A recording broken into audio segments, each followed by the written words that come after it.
One, two, three, start.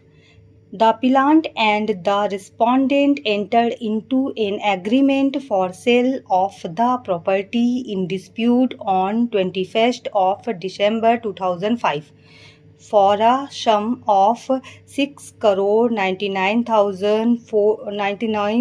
lakhs 4,079, in which an advance of rupees 2 crores 250 was paid to the respondent at the time of executing the agreement for sale.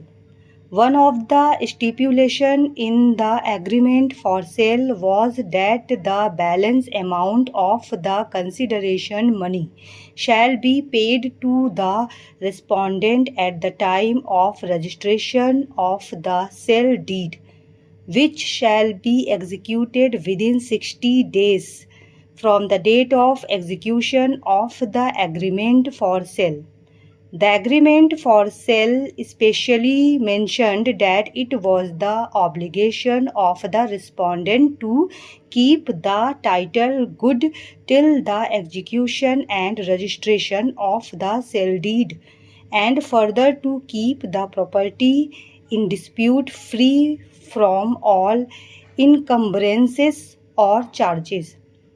It was also agreed that the respondent shall pay all rates, taxes, and cesses in regard to the property in dispute up to the date of sale and all dues prior to the sale deed. It was further agreed that in case of dispute the same shall be referred to arbitration under the provisions of Arbitration and Conciliation Act 1996.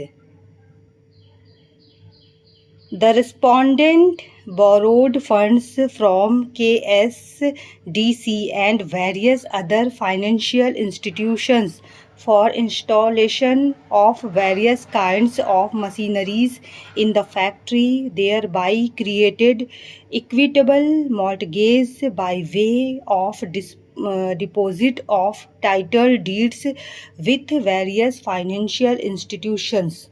It was clearly understood that at the time of registration of the sale deed, vacant and peaceful physical possession of property in dispute would be delivered by the respondent to the appellant, and that the respondent would be bound to remove all plants and machineries from their factory in order to deliver possession to the appellant after clearing uh, all its dues to the various financial institutions and keep the title deed ready.